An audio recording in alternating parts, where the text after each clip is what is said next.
Hi everyone, how are you doing? Como vocês estão indo? Espero que estejam todos bem.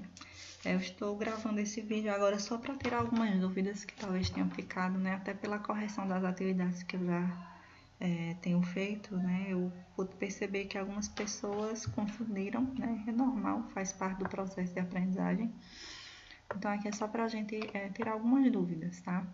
Nós estávamos vendo o futuro antes, certo? Nós estávamos estudando um conteúdo chamado de futuro simples, Simple Future. Agora nós estamos vendo Immediate Future, que é outra forma de você falar sobre o futuro em inglês e, assim, talvez até seja mais comum, certo? Eles têm, assim, a tradução pode ser a mesma. Eu quero dizer que, sei lá, se você imaginar uma frase aí em português, no futuro, e tentar passá-la para o inglês, você poderia tanto usar uma forma como a outra, certo? Então, assim, a função vai ser basicamente a mesma, sendo que não é exatamente a mesma coisa, eu não posso dizer que é 100% a mesma coisa, mas na prática, tanto faz, certo? Na oralidade, vamos dizer assim, os americanos, eles tanto vão usar uma estrutura como a outra, sem nem pensar, certo? Apesar de existirem pequenas diferenças, tá? A gente não vai se deter a isso, mas só para ver se não fica tão confuso para vocês, né? Por exemplo, o futuro com will, como a gente estava estudando, que é o futuro simples, geralmente é quando você fala de ações mais espontâneas que você não planejou muito. Eu vou viajar no final do ano, por exemplo. Imagina que foi uma coisa que você não planejou, uma coisa que talvez tenha saído da boca para fora. E já quando você utiliza o immediate future, certo? Immediate future, que é a forma que a gente está estudando agora, que é o to be mais o going to, geralmente é um futuro que é mais planejado, certo? É quando você é uma coisa que não saiu tão da boca para fora, né? Por exemplo, você já comprou as passagens para uma viagem e aí você tá dizendo, olha, eu vou viajar no mês que vem, eu vou viajar na semana que vem. É uma coisa mais certa de acontecer, certo? Então, sempre essa diferença básica, teoricamente, porque às vezes na prática acaba que isso nem funciona, né? Mas é o que você vai ver lá na gramática. Ok, mas vendo um pouco da estrutura, esse aqui é um pouquinho mais difícil por quê? No Simple Future, né, o futuro com will, a gente só precisava colocar o will antes do verbo, né? Por exemplo, I study, eu estudo, né? É presente. Aí eu quero transformar em eu vou estudar, eu estudarei, I will study. Muito simples. Já no immediate future, qual seria o que seria mais complicado? A gente tem que utilizar o verbo to be, certo? Que são uma dessas formas. Nós não vamos usar o nome to be, ou vai aparecer am, ou is, ou are, mais o going to, mais o verbo, certo? Explicando melhor, ao invés de usar o will, certo? Bem lá no lugar onde o will ficaria, que seria entre o sujeito e o verbo, certo? A gente vai colocar o que no lugar do will? A gente vai colocar uma dessas formas, mais o going to, né? Olhando assim não parece ser tão complicado. Então, por exemplo, ao invés de dizer aqui, por exemplo, seria o will. I will. Seria I will go to France, que era para estar com letra maiúscula, porque é o nome do país, né? Foi a digitação rápida. I will go to France. Eu irei ou eu vou para a França. Mas ao invés de estar utilizando o eu, que é o do Simple Future, certo? Eu vou usar o I am going to France. Então, é só isso. Então, só que aí você vai ter que relembrar, né, que você tem uma forma para determinadas pessoas. Então, com I, que é a primeira pessoa, eu uso o am. Se for he, she ou it, eu uso esse. Por isso que com Peter, né, que é a mesma coisa que ele, he, eu uso esse.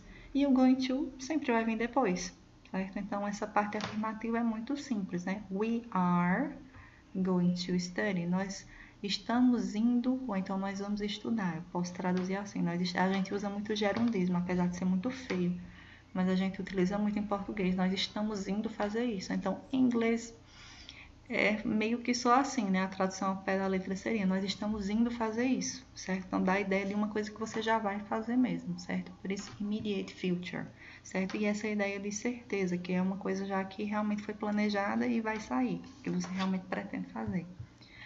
Estrutura de frases. que seria, né, novamente, a diferença daqui para o will? Como tudo isso aqui está substituindo o will, né? Às vezes isso pode confundir a gente. Por exemplo, vamos passar esta frase para a forma negativa. Às vezes o que a gente quer fazer? Colocar o not depois de tudo isso aqui. Não pode. O not, ele vai ficar no meio, porque o not ele vai ter que vir obrigatoriamente depois do verbo to be.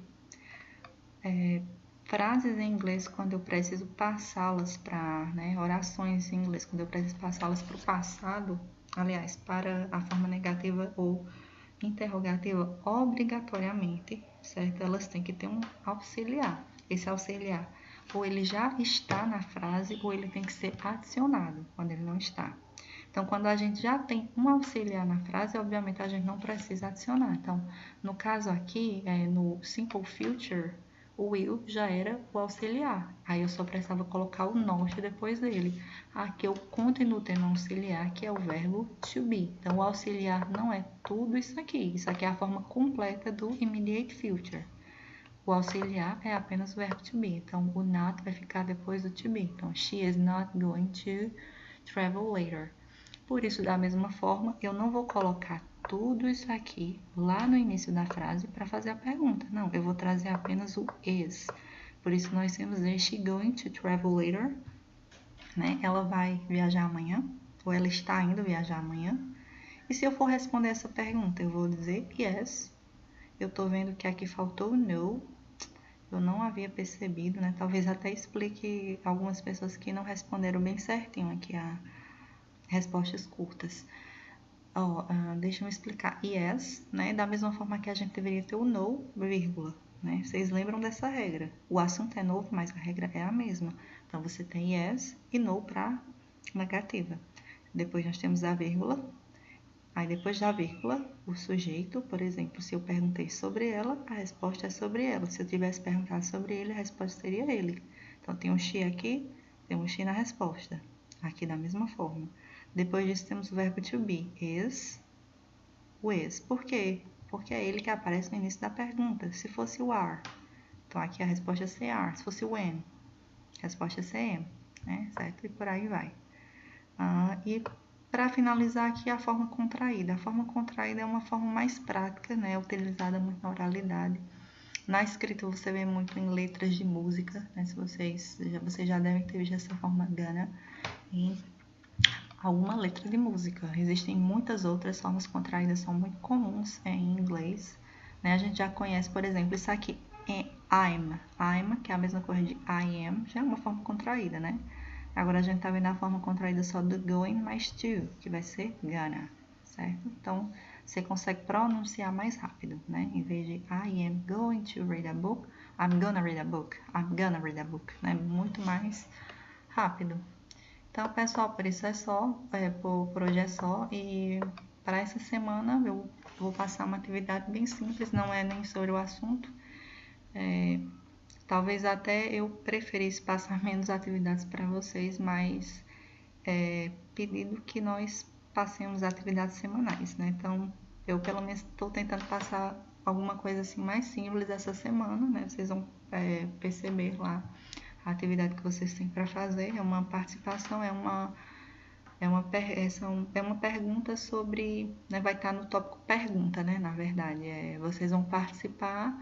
Lá vai ter a explicação, certo? É uma coisa bem simples, é como uma atividade que vocês vão fazer de forma participativa, né? Vocês vão estar vendo as respostas uns dos outros, enfim, é uma coisa bem simples, certo? Vai ser mais simples do que a atividade da aula passada, é melhor vocês verem lá dentro da atividade do que eu explicando aqui, né? Lá já vai estar tudo bem explicadozinho, certo, pessoal? Então, até mais, take care, see ya, bye!